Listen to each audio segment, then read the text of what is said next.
Hi, I'm Laura Severson. I'm a Shannon Fabrics Cuddle Ambassador from Central Iowa. Today I'm going to take you step by step through sewing one of our wonderful blanket kits, the Bambino blanket. This blanket uses a stitch and flip method, so it's beginner friendly. I'm going to start with going through the tools that you need to complete this project, and I'm also going to share some tips and tricks for working with Cuddle. So whether you've never worked with Cuddle before and you're not sure where to start, or if you've worked with it and had some frustration, I've got some tips that'll help you out. So let's get started sewing our blanket. Next, I want to talk about the tools that you will need in addition to the kit that you are sewing. The first thing that you'll need is a 90-14 stretch needle, and this is from Schmetz. Since Cuddle is a knit fabric and has stretch to it, you will want a stretch needle.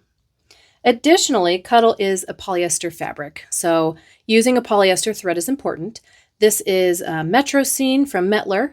Polyester thread has a little bit of give to it and stretch as well, so you don't have to worry about your thread breaking like you might if you were using a cotton thread. The other consideration is your thread color. Here I've just got a white thread. A beautiful thing about working with Cuddle, particularly Luxe Cuddle, is those long fibers cover the thread and you don't see them in the end product. So if you want to match the color of your thread to your project, you sure can, but it is not necessary. The next thing is a felt tip marker or a ballpoint pen. This is just a regular Sharpie. We will do a little bit of marking to make sure things are lined up in our project. Another great thing about Cuddle is the back of the fabric is nice and thick. So for most of the fabric, you can mark on the back and it does not show through on the front side. There are a few exceptions. If you have a lower pile like a C3 or a quilting Cuddle and it's a very light color like a white or a natural, it might show through to the front. So of course, I always recommend testing that out before you make any marks. For our purposes, we can do that in the seam allowance so you wouldn't see it even if it did show through. The next thing would be cutting tools. So for this project, we will need a rotary cutter, mat, and ruler. And then additionally, you either would want a pair of micro serrated scissors or a craft knife. So this is the SAC1 craft knife from Olfa. And then these are micro serrated scissors from Karen K. Buckley. When you're working with a Luxe Cuddle, you would want to cut just the back of it so you don't cut through all the fibers. So this micro serrated scissor has these fine serrations on the blade, and that really helps grip the fabric as you're cutting so it doesn't slide on you. And similarly with this craft knife, you're just cutting through the back of it, and so this is a great blade for that. The next thing to consider would be having something to help secure your fabric. These are both from Clover. These are flower head pins and these are fabric clips. A few things about the Clover pins. Clover makes a few different thicknesses of the shaft of the pin. This is the thicker one. It's 0.7 millimeters. And so what's beautiful about this for our project is we will be pinning through multiple layers of fabric. So having one that doesn't bend as easily and is nice and sturdy is really helpful. A few things about the top, about the head. We like that it is flat and that it rolls flat as you're sewing. If it happens to be sticking up, it will roll flat. We'll talk about this in a little bit, but as we're sewing with Cuddle, we will have 2 rows of pins parallel to the edge of our fabric. As we sew, we take this first row out so we don't sew over it, and this second row actually stays in. So as it's laying flat and has a nice flat head, if your presser foot comes up real close to it, it will just go over the top and it won't move your project at all. If this were a ballpoint, this would bump your presser foot out of the way because it wouldn't go over it and it might kind of mess with the seam and it wouldn't be straight anymore. And the last thing I like to point out is with it being a long pin with a nice big head, it's really easy to find to remove later, especially when you have that long Luxe Cuddle fibers. The last thing you want to do is make a really nice, snuggly, cuddly project and then find a pin in it later. Fabric clips can be used as well for that row of, securing the fabric together that would come out. Again, it's personal preference on what you would use there. Next would be a stiletto. This is our favorite stiletto. It's from By Annie. A couple of things. We like that it's got some flat edges so it doesn't roll away from us and lose it on the table. And also, as I mentioned, you'll have those 2 rows of pins. As this row comes out, so we don't sew over it with the machine, that's where the stiletto comes in handy to really help hold the fabric down and guide it under the presser foot so that things don't slip on us. Next, we would want some basting spray. This is the Odif 505 Temporary Adhesive Basting Spray. We will use that on the back of our strips as we flip them down to make sure that the whole project stays nice and flat and there's no wrinkles in it. And then we would like some parchment paper so that as we're spraying the 505, we can make sure we're protecting the top of our blanket and make sure that we don't have any overspray. One tool here that's not on your list in the kit is this handy guy. I hope you don't have to use it, but in case you do, always good to have your seam ripper close by. And then the last tool that we suggest that you have is optional. It would be either a walking foot for your sewing machine, or if your sewing machine has a dual feed system, that you're using that. It's absolutely possible to make this kit without that. You just would want to make sure you have nice, secure pinning and have your stiletto to help make sure you're guiding everything through. Of course, if you have a walking foot or dual feed system, we highly recommend you use that. So these are the tools that you will need for sewing this kit together. And next we'll talk about a few basics of sewing before we start our project. Now that we've gone over the tools that you need for working with this kit, I'm going to go through some of the basics of working with Cuddle. One important thing to know is that Cuddle stretches one direction, but not the other. So here I have my selvage edge, and the Cuddle stretches perpendicular to the selvage edge. So it stretches side to side, but it does not stretch the other direction. Kind of along those lines, there's a direction to the nap of the fabric. So the fibers run in one direction versus the other. So an easy way to test that and see what direction your fibers are going is just to pet it. So this is some C3. If I pet down, it's nice and smooth. If I pet the other way, it really kind of fluffs up and you can see the difference in the direction. So that would be important if you have a few different pieces that you're putting together to make sure that the direction of the nap on all of your pieces is going in the same direction. Now there are some pieces of Cuddle that you can't tell what direction the nap is. So this is a Luxe Cuddle hide, and you can see some fibers go one direction, some go another direction. And bottom line, if you can't tell, it's not going to make a difference in your project. The important thing to know is which way it stretches. You want to make sure that all of your pieces that you're putting together are stretching in the same direction together. Another thing that I want to talk about is pinning. So we pin things differently with Cuddle than you would, say, a cotton fabric. So what we do here is we want to line up on a flat surface our two pieces. And what we're going to do is we're going to start by pinning the outside edges. And the reason that we start with the outside edges is since it does stretch, we want to make sure as we're pinning, we don't end up stretching one piece of the fabric more than the other and having them be uneven at the end. Once we have our outer edges, we're going to pin in the middle. Now, sometimes with a Luxe Cuddle, it can be hard to see where the edge is, especially on the bottom side. So what I like to do is I kind of pick up the two pieces between my fingers, kind of squeeze them together so I can feel where that edge is, so I know that they're lined up. So you secure it in the middle, and then in these gaps, you want to secure in the middles again. Since there's more room than just one pin would go, we're going to go in the middle, and then we fill in the rest of the gaps.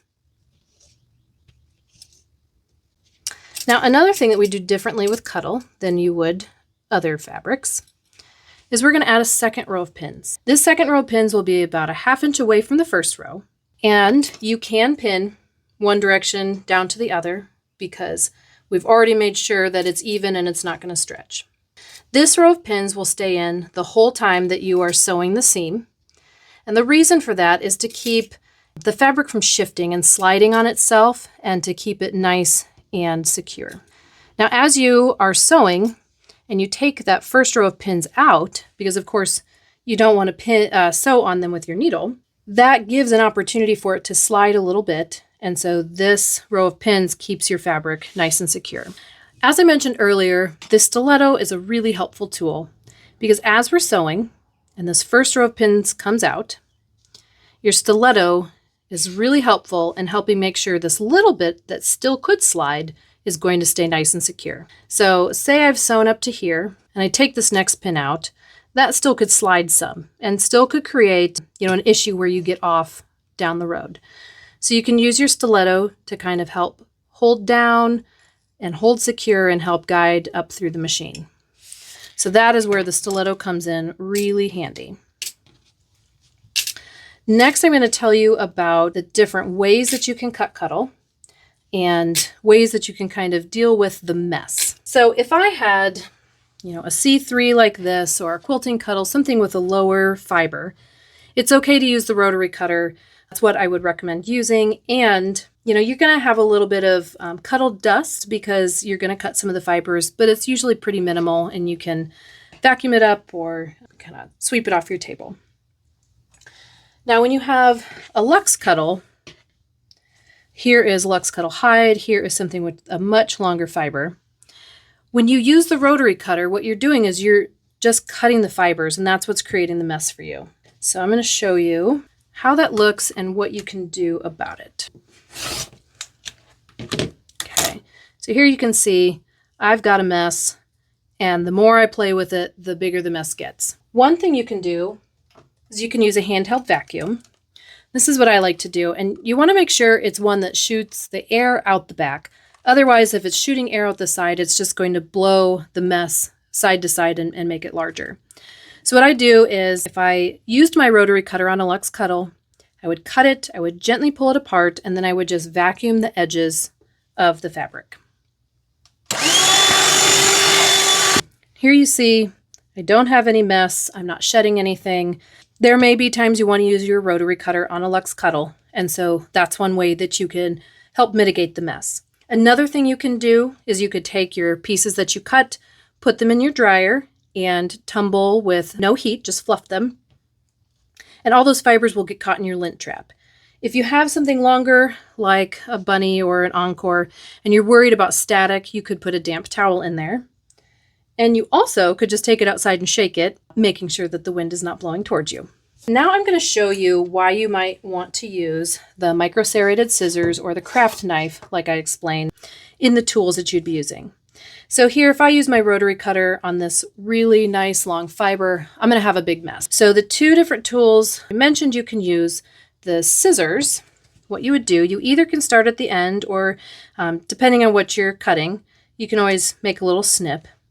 What you do is you slide the scissors right up under the back of the fabric and you cut just the back of the fabric. You can see here the fibers, they are not shaking off because I did not cut them. Now you also can use the craft knife. And I mentioned earlier, you want as much of the flat part of the blade to be on the fabric as possible. So as I do that, again, I just cut the back of the fabric. I did not cut the fibers. And so I'm not going to have that huge mess like I would otherwise. The other things to mention, as I mentioned earlier about making marks with your Sharpie, this is a C3 in a very light color. Here I've made a mark, I can make another one. And as I make that mark, it's a pretty dark color. It does not show through. So that's where I said it can be pretty forgiving in that you're not going to see that. However, you would always want to test that ahead of time. And the last things to note would be that you're going to want a longer stitch length because you're working with a thicker fabric. And you're also going to want to have lower presser foot pressure so that you're not squeezing your fabrics together so much that they don't glide through very easily. So those are the tips and tricks for working with Cuddle, and I hope that helps make this project more successful. Okay, now that we have gone through the tools that we need to make this kit and the basics of working with Cuddle, we're going to dive into taking a look at what is included in our kit. So here is this adorable kit that we get at the store. And on the back, it also gives us all the information we need to know. So here is what our blanket is going to look like when we're done. It is the Bambino blanket, and the print is Some Bunny Sweet. It tells us that we have everything we need in this kit for the strips for the quilt top, the backing, the binding, and the pattern. And then here it shows us what the backing fabric will look like. And then last, it tells us that the size is going to be 28 inches by 37 inches. All right, so let's dive into what's inside the kit. So here is all the fabric we need. And as we pull it out, on the very bottom is our pattern. And as we open that up, there is a label for you. Now this label you sew into the blanket, and on the one side it says made with love, because of course it is made with love. And on the other side, it has the washing directions. So this is helpful whether you're keeping it for yourself or giving it away as a gift, that you always remember the proper way to wash it to make sure that the fabric stays as beautiful as possible for as long as possible. Then inside the pattern, first you have this little teal sheet, and this goes over the tools that we talked about, as well as the basics for working with Cuddle, if it's your first time or if it's been a long time. And then last we have the pattern. And the pattern is wonderful. It is step-by-step directions for preparing the cuddle, cutting it, assembling the blanket, and has really great pictures to help walk you along the way. So now that we have seen what is included in the kit, we are going to get started with sewing. Now the next thing we want to do is take all the fabric out of the box and identify it. Now this is important because some of the pieces we will cut and some of them we won't. And if you cut the wrong pieces, you won't be able to put the kit together the way that the instructions tell you. So first it tells us to look at the bunny blossom print. There are two pieces here. One is 16 inches by 29, and the other is 12 inches by 29 inches. So here we can see that this is the 16-inch piece, and this will end up being the center strip of our blanket. We do not want to cut this, so I'm going to set this to the side so I don't get confused. This piece we will end up cutting in half to make two 6-inch pieces, so I'm going to leave this on my cutting table. The next one we look at is the poppy ice pink. Again, there's two pieces of this, but this is a bit more obvious. We have a small piece here that we will cut in half for strips, and we have another piece which is our backing fabric. Like I said, it's pretty obvious that this is the backing fabric, which again we will not cut, so I'm going to set that aside. Next we have the frosted poppy juniper, which will also be cut in half for a strip, so I'll set that aside with the others. And then we have the poppy juniper, which will be our binding. Now all three of these pieces I'm going to cut in half, but the binding will be 3 different strips. So I wrote binding in a Sharpie on the back of this so that I would know that it's cut differently than those. But if there's a different way you want to identify them, you can sure do that. So the next step will be to cut these pieces in half. All right, we are ready to cut our pieces in half to make our strips for our blanket. I'm going to start with this piece, the bunny blossom, and it is 12 inches wide by 29 inches, and we want 2 6-inch strips. I always like to cut from the back side so that I can see what I'm doing. And I'm going to line it up. I'll go from 15 to 27 inches. And I've got just a little bit where I can hang over and make sure I have nice straight edges. So I'm going to take my rotary cutter and ruler. First, I'm going to even up the edges. Pull that to the side. Then I'm going to go 6 inches. 1, 2, 3, 4, 5, 6. And then I'm going to even off this last edge as well, just to make sure we're nice and straight. Now, one other thing I want to mention is, particularly with the digital print, you can see a little bit of the wrinkles and you can see a little bit of the lines here on the front side. If that is something that you would like to take care of with an iron, you certainly can. I recommend, only being on the back side with your iron. I would not have it as hot as you would for a cotton, but you can use a little bit of heat and steam and maybe take a scrap and test on that first. You can use a little bit of steam to get the wrinkles out. You could use a pressing cloth if you want to make sure that you're being extra careful with that. And also be mindful of the direction of the nap. So if you happen to be moving your iron, don't move it in the opposite direction of the nap. But that would be my tip for ironing that out. But now that we have those cut, we'll set them to the side. Now, as I mentioned earlier, typically with a luxe cuddle, we would use the micro-serrated scissors. I, however, don't really want to draw a line all the way down and do all that cutting. So I'm going to use my rotary cutter, and then I'm going to use my vacuum to clean up my mess. With this one, we're going to make 2 5-inch wide strips. See if I've got a little bit of overhang on the sides to make sure I can even things up. And I'm going to go ahead and cut. And then along. Okay.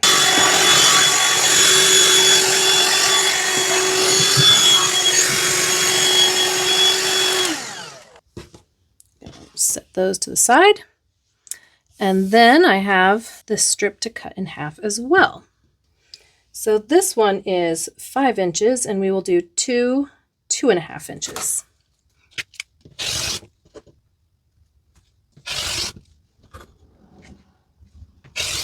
Okay, and now I'm going to vacuum up those edges as well.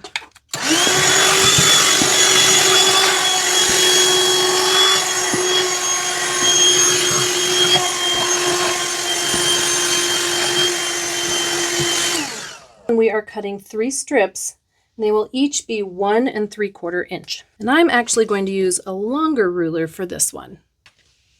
Now that I have my straight edge, I'd like to cut this other direction. So 1 3/4 inch.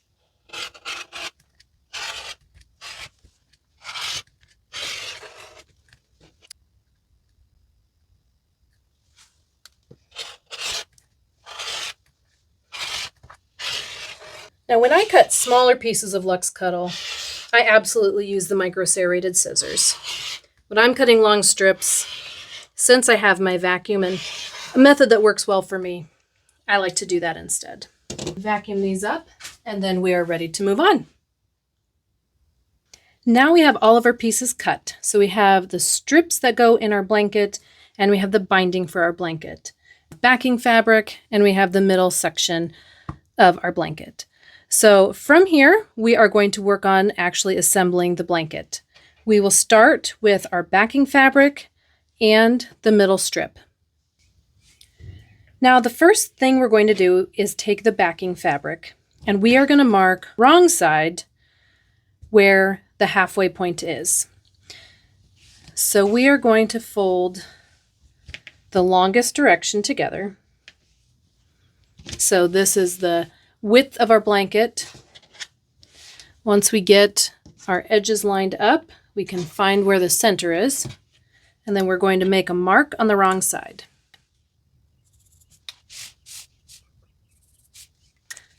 Now, just like that, we are going to take the middle strip, so the 16-inch strip of the bunny blossom. We are going to fold that in half to find the center as well. So we'll line that up. And then on the wrong side, we're going to make a mark. Now, this is a pretty light color, so what I'm going to do is just make a really small mark that will be in the seam allowance. I'll do that on both sides. Now, if you want to use batting, you can, but it is not necessary for this blanket at all. Now, I'm going to look at the back of the blanket. And with Poppy, I can see that there is a definite direction that the parts that are not embossed, that the nap of the fabric is all running one direction. It's running down, and I want that to be running down the length of the back of my blanket. So I'm just going to flip it over like this so I know it's the right direction. What we'll do next is we will take our center panel, we'll end up lining up where our marks are. And again, there is a definite direction to the nap of this fabric, and I want it running down the blanket just like it is on the end. If you need to check this, you can always roll it over and see it's going down here and going down here. So the next step is to line up our marks. And this bunny blossom actually hangs a little bit over past the backing fabric. So we're just going to double check to make sure that we're centered, and looks like we are. And now what we do is we're going to roll up to where that center mark is, and we're going to take that OD 505 spray, and we are going to spray the back of this fabric and then roll it down to make sure it stays nice and flat.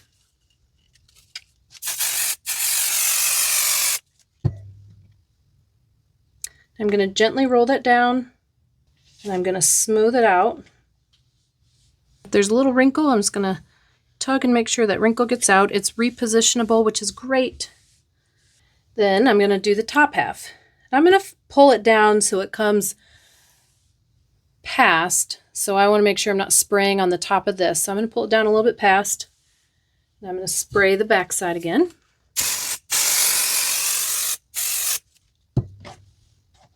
And then I'm going to fold it up. And again, I'm just going to smooth it out. So we don't need to pin this. You can if you want to secure some of it. You could maybe put a couple pins in the middle if you wanted to make sure that it wasn't going to move on you. But that basting spray really will do the trick. So I'm not going to pin. And from here, you just need to decide, are you going to work from the center up or are you going to work from the center down? I like to work from the center up because it's easier for me to make sure the direction of my fabric is all going the same direction. So if I look at my directions and I look at my picture here, I have my large panel in the middle, and next I'm doing that iced frosted poppy. So I'm going to grab one of those strips. Again, as I mentioned before, you can tell with the poppy, the vast majority of the fibers are going one direction. They're going down, so is the rest of my blanket. So this is what direction I want it. Now to do the stitch and flip method, what we do is we line this up where it's going to be.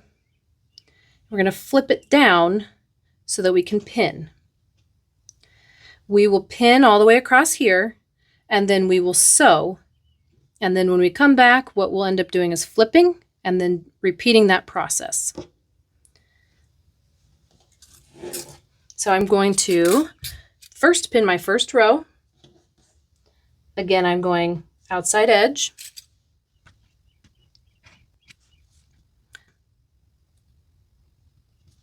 Now I've got another middle, and depending on how comfortable you are working with Cuddle, if you haven't done it a whole lot, I would put 2 pins in each of these spots. If you feel like you have a good comfortable rhythm, you could probably do just 1 pin. I'm going to put 2 just so that you can see what that would look like, and as we sew, you can see that as well. And it's okay if you have a couple of them kind of bundling up on top of each other, because this first row will come out as we sew.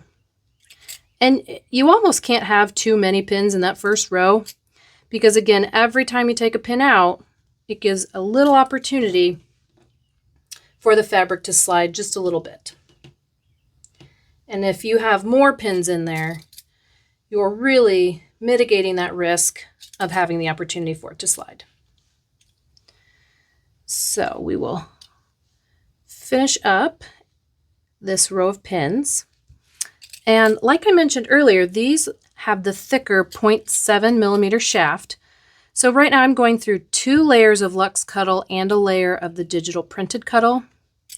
And it's super easy to slide these through. They're not bending on me, and I know that it's nice and secure. All right, so the pattern calls for a 1/2 inch seam allowance. I'm going to start on my edge over here, stitch across. I will take this first row of pins out as I sew. I will leave this second row of pins in. When I get to the end, I will take this row of pins out. Now let's go to the machine.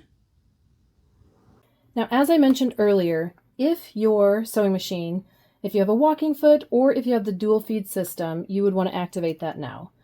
My machine has the dual feed system, so this on the top is going to help guide my fabric through as well as my feed dogs underneath. I want to make sure I have a 1/2 inch seam allowance and that my stitch length is at least 3 millimeters. It could be longer to 3.5 if you would like. All right, you want to make sure you either lock your stitches or back stitch at the beginning. I'm going to use a lock stitch. I have my stiletto with me. Now, the project can get a little heavy, so if you can lay it kind of on the table to the side of you, that's helpful. And I'm going to go ahead and get started.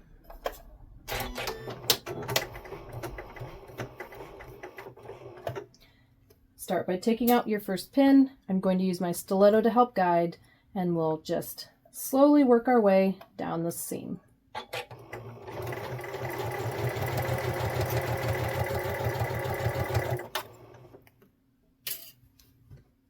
Reposition your stuff as you need. If along the way you find things are starting to slip, just stop with your needle in the down position, situate yourself, and then keep going.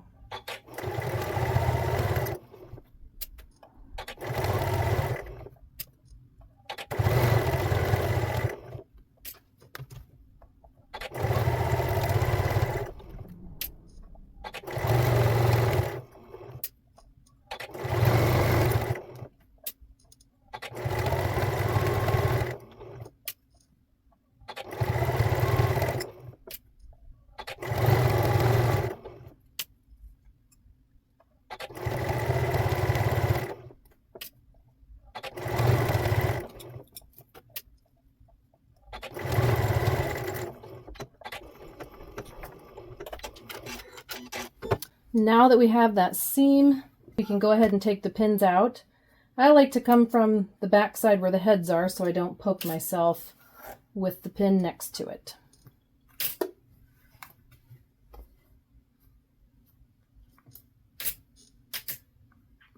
And now it's time to go back and get the next strip on.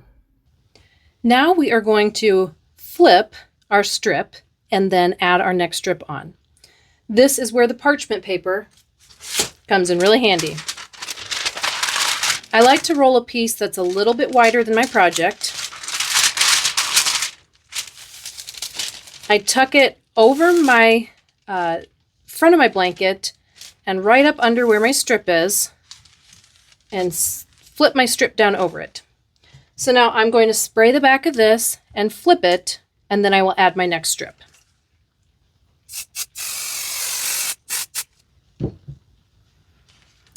Now I want to make sure that I do this nice and smoothly so that it's as even as possible and that I don't have any wrinkles in it.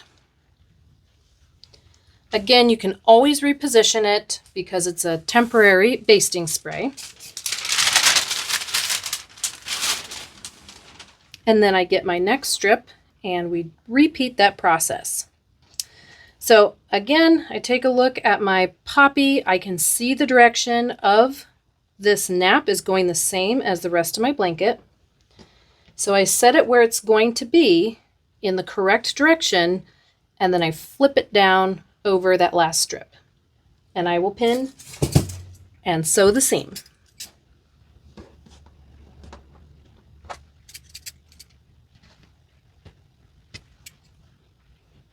Now, if you had any issues while you were sewing and things don't turn out quite straight or quite perfect, first of all, that seam ripper that we had, you can always use. But you also could fine tune a little bit. If this strip's a little bit more narrow than it's originally supposed to be to help make sure you get things straight, that's okay. So it's just important every time you add a strip to make sure you're as straight as possible.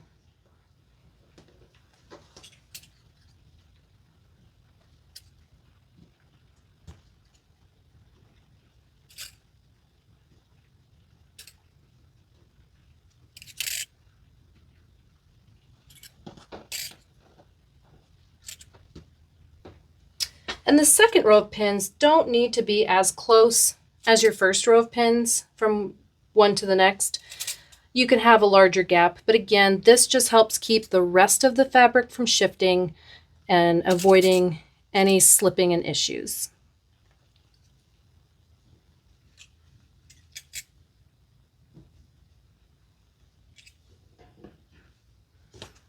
Okay, it's time to take it to the machine again. All right, get the bulk of the weight of your blanket up on the side so it's not pulling and dragging. Find your 1/2-inch seam allowance and lock your stitch.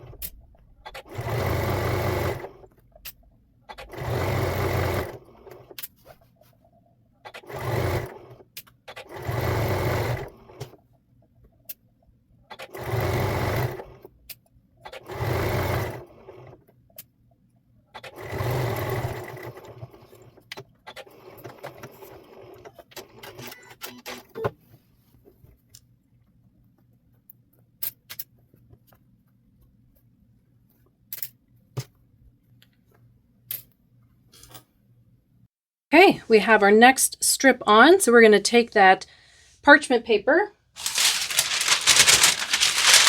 protect our blanket, and spray the back. We will flip.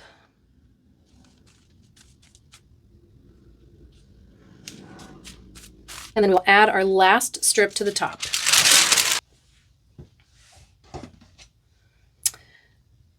So I did take my iron and from the back used a little bit of steam to get most of those wrinkles out. So you see that worked pretty well.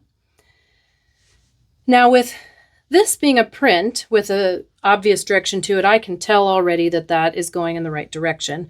But again, every single strip that you add on, you need to double check that the nap is going in the same direction. So we will pin this on and sew it together as well.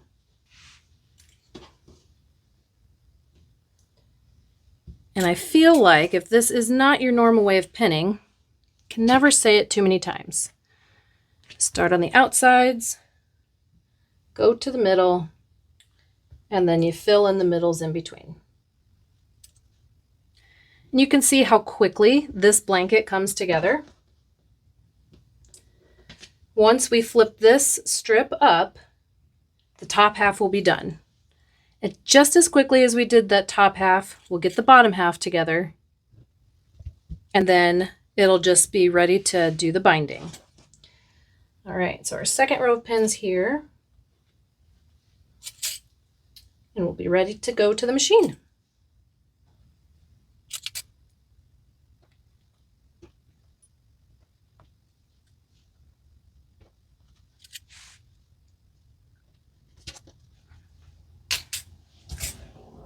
All right, let's attach our last strip for the top half of the blanket.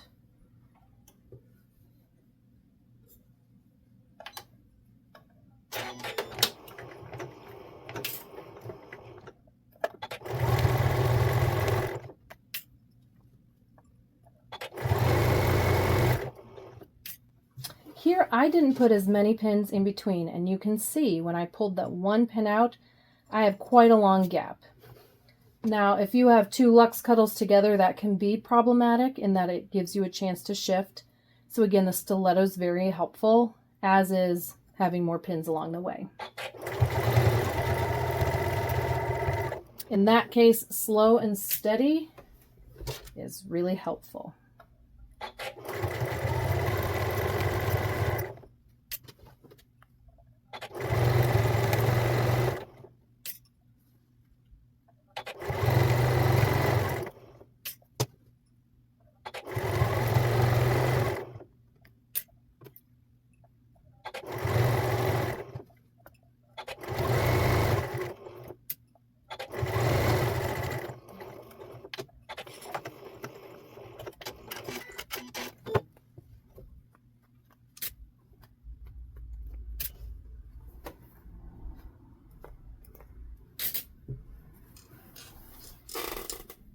Okay, we have our next strip on, and we'll do that same process with the parchment paper.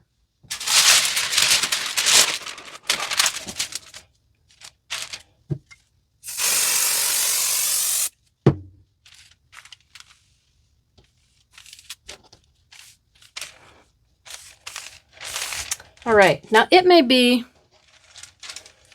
at the very top edge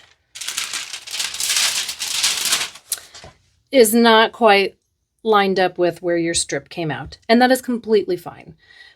Before we add our binding, of course, we're going to go along the edge and we're going to trim off anything that's hanging over the sides so that we can get it all evened up and ready. So here is our whole first half done, and then what we're going to do is keep going, but from the bottom. Now, as I mentioned before, this one can be a little bit trickier, and that's because you're working down. I don't like to pin if I'm going this other direction. So I flip my whole project around, and that's where it can be tricky to make sure, okay, now my nap is going up before it was going down. So I need to make sure that the nap is going in the same direction for all of my pieces. Otherwise, it's the same steps, you're going to put it where it would be, flip it over, pin, and sew. Now we have finished the entire blanket. So we have all the way from the top down to the bottom, all of the strips are on. I took just a second to secure the very top, even though this is basted down with that adhesive spray, just to make sure it doesn't flip up on me or move. Because the next thing I'm going to do is I'm going to stitch along the edge of the very top piece and along the edge of the very bottom piece to make sure when I trim, this is all secured together. So again, I'm just going to use, I just used a few pins to make sure that I can secure this top and the bottom down.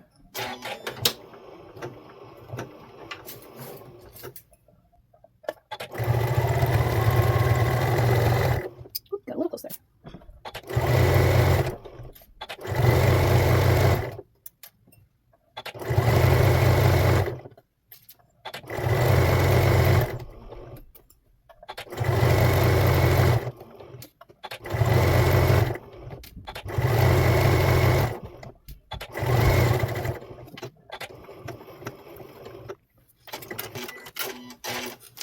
Now we'll flip around to the bottom and do the same.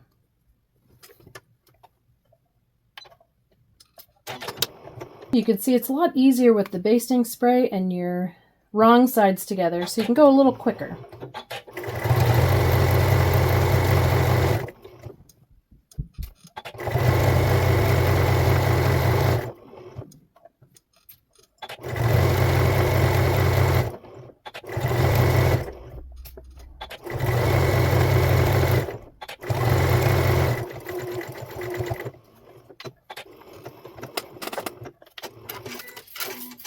So the next thing I need to do is trim off this excess.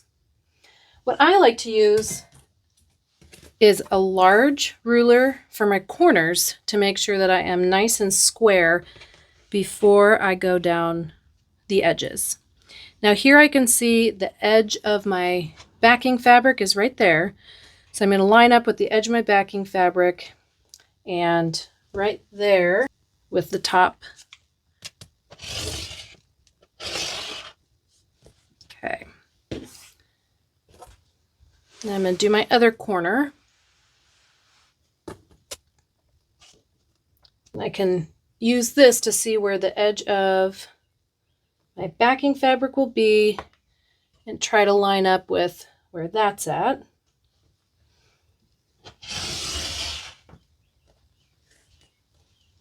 This is a little awkward, so let's see. Typically I would rotate it, but you wouldn't be able to see what I was doing. A little bit. Okay.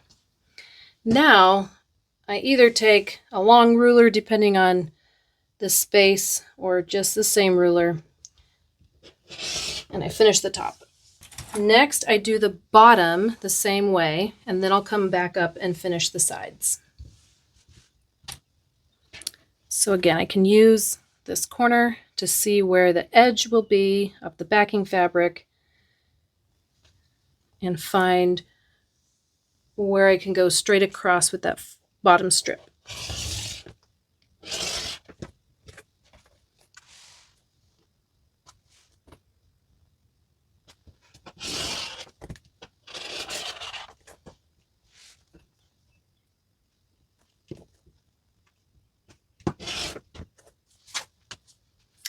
Now I do have a little bit of cuddle dust here, of course, and I will just vacuum it up when I'm done. But to me, this would be a lot easier to do with the rotary cutter. So here it looks like I can use that same ruler and just match up where we met and cut.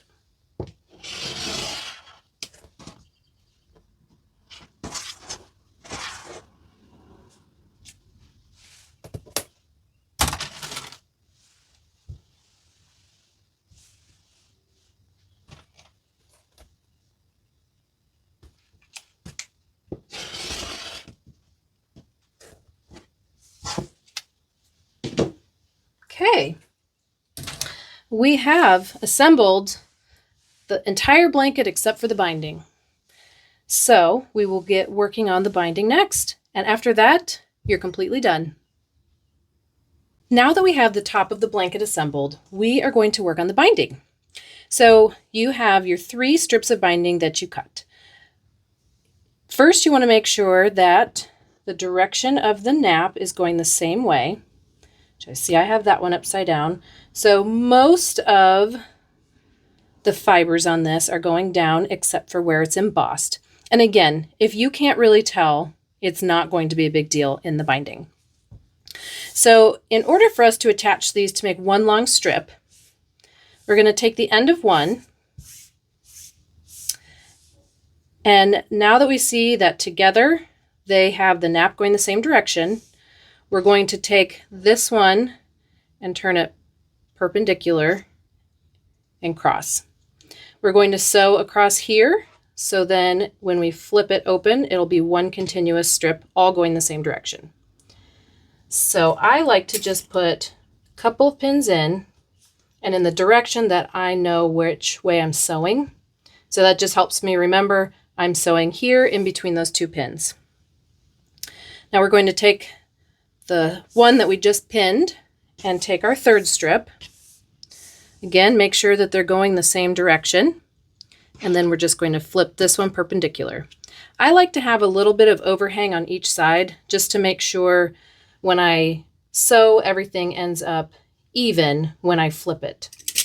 So we'll take this pinned set to the sewing machine.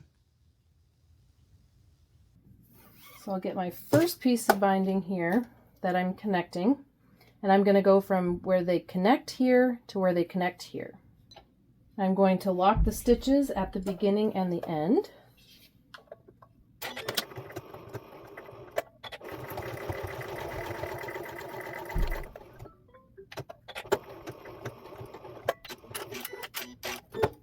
And it's always good to double check. We can flip it open and see that it's nice and straight across and that the nap is going in the same direction on both pieces. So then we'll find the next spot that we pinned.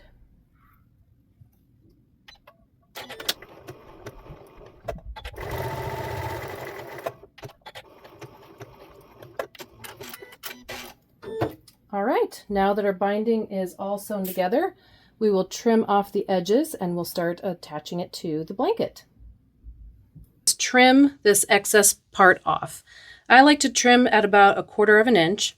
So I just take a ruler, I line up my 1/4 inch on my seam where I stitched and cut that off. And again, if you want to use your vacuum to clean up that little bit of mess, you can.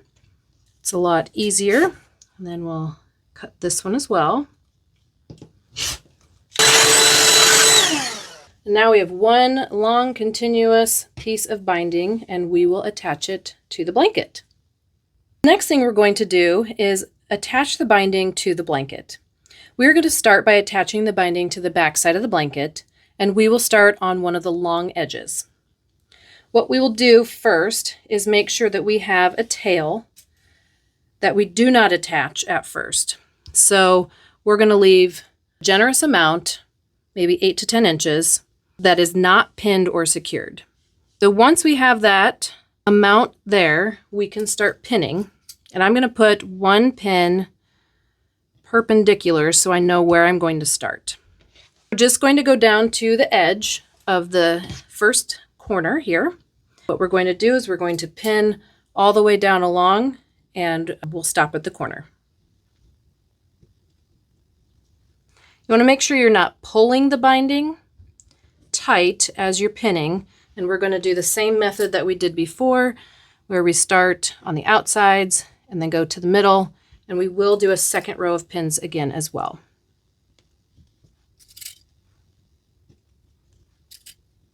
When we stitch, we're going to stop about a 1/2 inch in from the corner, and then we will pivot off the edge. So I'm also going to make a mark where that is so I know where I need to stop.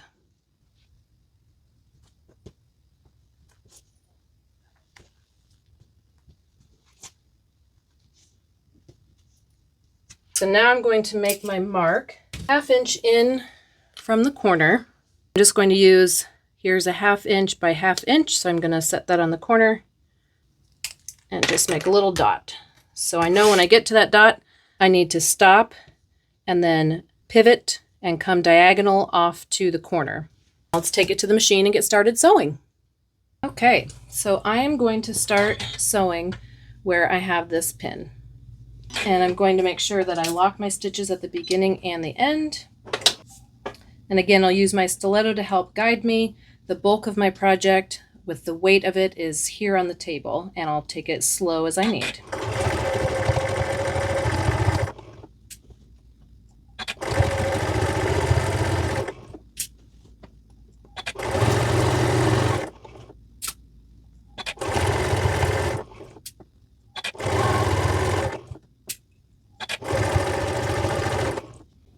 And where I have this mark, remember, I'm going to pivot and come diagonal off to the corner. Okay, so I'll turn so that I'm coming off diagonally to the corner. And I'm going to backstitch. Okay, now we'll take it back to the table and we'll turn our binding down the side of the other side of the blanket. Now that we've come to the edge, we are going to turn the corner and take the binding down the next side. Now what I like to do is I like to use that angle that we made, and I'm going to hold the binding up so it's even with the edge of the blanket, and here you see it's making a 45-degree angle. Now, to keep that nice and straight, I like to take a pin and right on the edge here, put that in to help keep it in place. That won't be in the way of my needle, and I will take it out later, but it's just really helpful in making sure that this stays nice and even. Now, I'm going to fold it back down. So fold it back down on itself. So the edge, again, is even with the edge of the blanket. And here, the crease of the binding is going to be even with the other edge of the blanket. From here, we're going to double pin like we did before. And without pulling my binding tight, I'm just going to get to the end so I can put my pins in the way that we double pin Cuddle.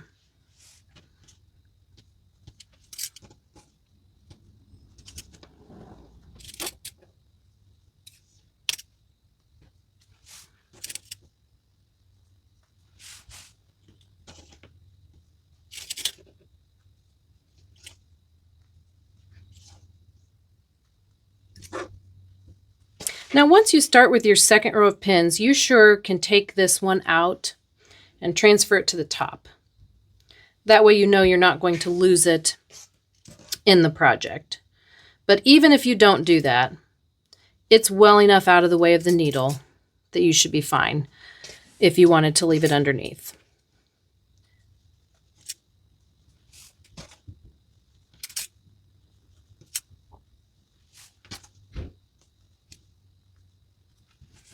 Okay, now once again, I'm going to mark 1/2 inch in so I know about where I'm going to be angling off. Let's go back to the machine. We're going to start here and back up a little bit, and then we'll just go all the way down the side.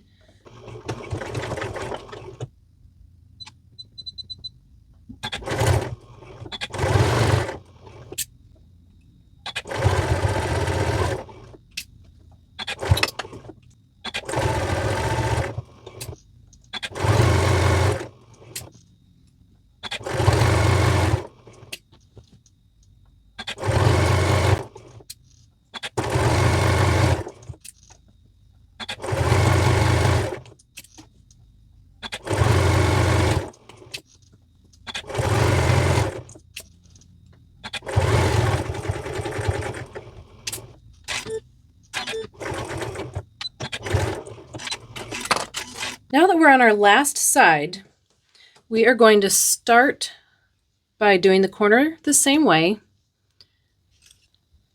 So I'll angle up and secure that before coming down. And I'm going to place my first pin in here. The difference, though, is that we want to leave a bit of a gap here that is not stitched down. So I'm going to make sure I leave a generous amount. So I'm going to pin until I get where the first one starts. I'm going to go perpendicular so I know that's where I'm stopping. So this will just be a very short area to sew.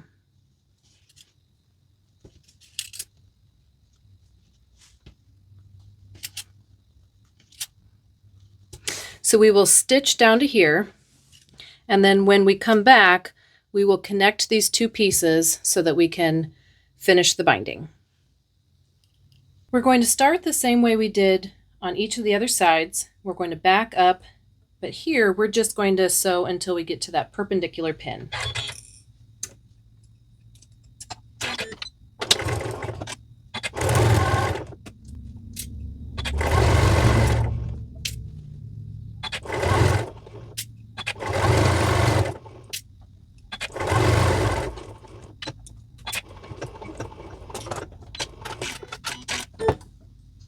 We have the binding all done.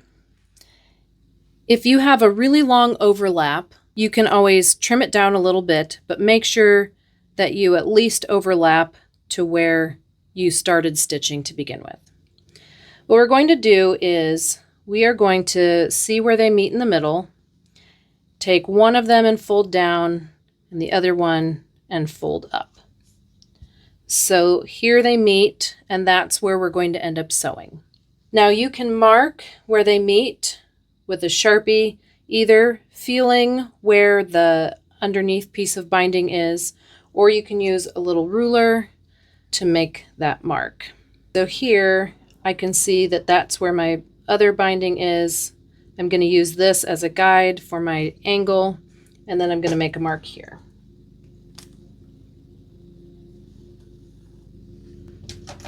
So now what you can do actually is you can take one piece and pivot up, and I'm going to put a little pin here just to hold it secure while I'm doing this. And then you can lay this piece across, and we're going to stitch here. So this can be a little bit tricky, but I'm going to put one pin here to secure. I'll take this one out now that I've got that first pin in. This is why it's nice to have some extra, because as I lift this up, if I did not leave a big gap, I wouldn't be able to do this. So I'll put another pin in here to secure, and then I'm just going to stitch. If it's not right on that mark, it's okay. I'm going to stitch from one corner to the next. Okay, so we are going to sew, and this is again where it's nice to have that gap large enough that you can get this under the machine. So make sure that it's perpendicular. We're just going to stitch from one edge to the next, back stitching at the top, at the beginning and the end.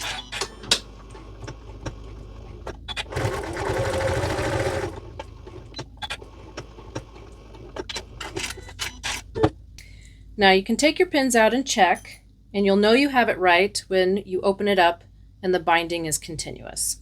Now the next thing we'll do is we'll trim off that excess, and we will pin this and stitch it down. If this is really loose and you have a whole lot of bagginess, you might want to try this again before you cut off the edges. So double check that that lays nice and flat before you move on. Edge of the binding together, we are going to cut that extra off, just like we did when we first put our 3 strips of binding together. So again, make sure you're not cutting your blanket. Take your ruler. I like to do about 1/4 inch. Cut, and if you need to use the vacuum to make sure that you don't have a big mess, you can do that. From here, we are just going to pin the area that we have not yet stitched so we can stitch that on the machine.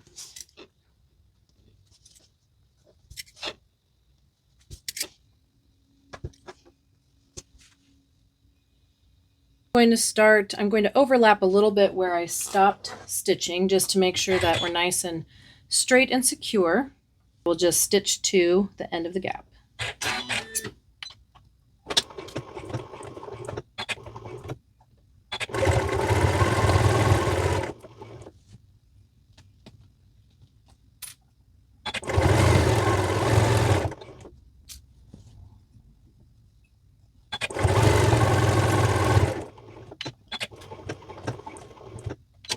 Now that we have stitched the binding all the way around on the back side, this is the last step of stitching our blanket together. We are going to roll the binding over to the front, and then we are going to pin it in place. We really only have room for one row of pins here, so we're just going to be really careful as we sew, as we come up on them, and use our stiletto to help guide. So I'm starting kind of in the middle so that I can work my way to a corner. And you will see why that little tip on the corner was so helpful in how it folds over to the front. And again, you almost can't have too many pins in this area along the binding because you'll be taking them out and really relying on that stiletto to keep them laying smooth. Okay, so as I get to my first corner, I'm going to put a pin in as close to that edge as I can. I'm going to turn the side here. And if you have any of the pieces from your seams sticking off over the edge like a little triangle, clip that off. But now you see I've got kind of an angle here, and I'm just going to fold it over, and we have a really beautiful mitered corner. So we will just work our way all the way around the outside, and then we will take it to the sewing machine, and we will stitch all the way around the outside in one step. Now, we will use a zigzag. You could use a serpentine stitch. If you're really confident and have done quite a few of these, you could do a straight stitch. The zigzag or the serpentine is going to really secure the edge of this. And since Cuddle is just so high quality, all the fibers that are cut edge, once they have gotten that initial shed off, it will not continue to shed. So it's okay that this is a raw edge you're stitching over. And since it's a luxe cuddle, those fibers kind of fall over the edge, so you won't even notice that it's a raw edge when we're all done. So we'll just pin all the way around the outside, and then I'll meet you at the sewing machine. Now that we are putting the binding on, I'm going to start in the middle of one of my edges, and I put mine on a zigzag stitch. I put 3 millimeters by 3 millimeters. So again, we'll just take it slow because we'll have to take a pin out each time and use our stiletto to help guide. Since I'm doing a zigzag, I'm going to put the center of my zigzag along the edge of where the binding is. That way it'll catch on the binding and a little bit off the binding. And we'll secure our seam at the beginning and at the end.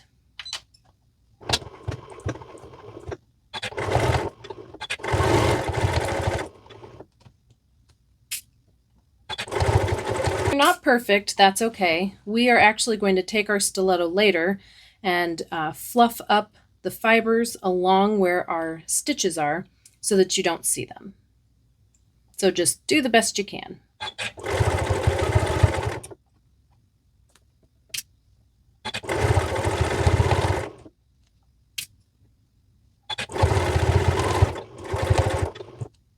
As you come up on the corner, make sure you get far enough down past where you'll turn so that when you turn your blanket to the next side, the center will be lined up with the edge of the binding.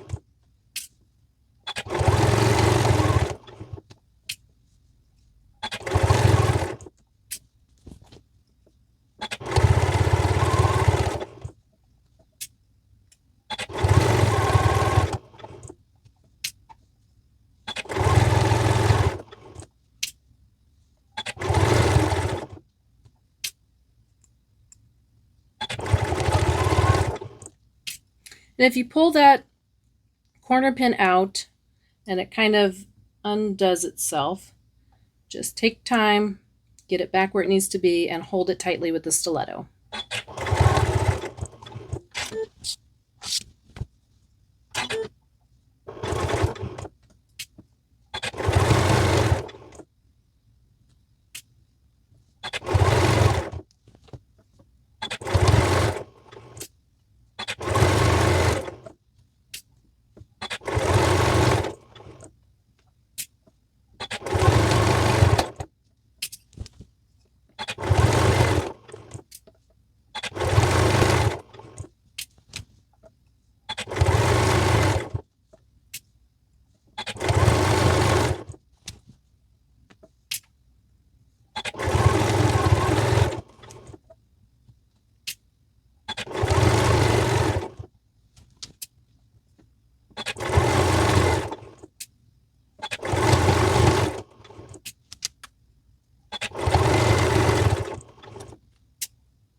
All right, we are done stitching this blanket together. Technically speaking, you are completely done.